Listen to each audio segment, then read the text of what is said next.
Now, in some areas, particularly in New Mexico, Mexican Americans were actually overrepresented in the military. Right?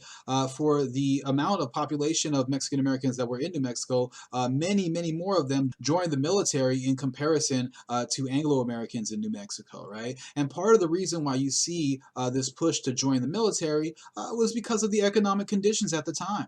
Right? As I said, it was difficult for some Mexican Americans to find jobs in the defense industry, and because they were suffering economically, they decided to join the military. Right? Some would join the National Guard there in New Mexico, right, as a way to help bring in more income and take care of their families. So yes, economic conditions were an issue, and that's one of the reasons why Mexican Americans joined the military. Another reason why Mexican Americans joined the military at this time was because there was a draft going on, and there were racist draft boards that chose Mexican Americans to be drafted rather than Anglo Americans in some cases. And so that contributed to large amounts of Mexican Americans joining the military.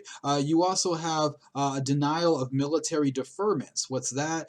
Basically, some industries and some jobs, like for example in Arizona, some miners would get military deferments, meaning that they didn't have to join the military because their job was necessary here in the United States. But in Arizona, there were Mexican miners who were denied military deferments while Anglo Americans were given military deferments, meaning that Mexican workers had to go into the military because they were drafted. And then you have those racist draft boards which were choosing Mexican Americans to forcing them basically to be drafted into the military at that time. So in some areas, you have an overrepresentation, like in New Mexico, of Mexican Americans in the military. All right.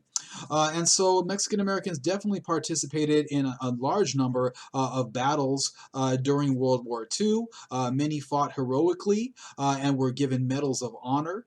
One instance where you see Mexican Americans involved was the Battle of Bataan in the Philippines. So after the attack on Pearl Harbor by the Japanese, that's when you see the United States getting involved in World War II. And the Japanese will lead an assault on a number of American bases in East Asia and in the Southeast Asian Pacific. So one of these battles that took place between Japanese and American forces was the Battle of Bataan in the Philippines. Now, a couple of these National Guard units that we were talking about from New Mexico, including many Mexican Americans, were involved in the Battle of Bataan. It was a very brutal battle.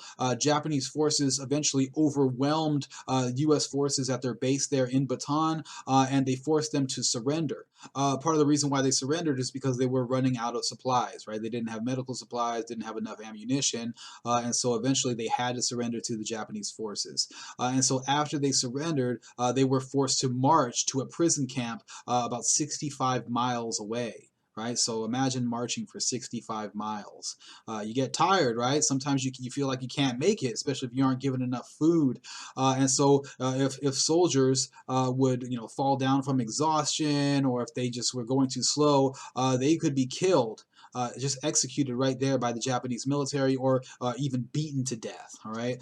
Here's a picture of the soldiers who are participating in this what's called a death march, going to the prison camps. Right.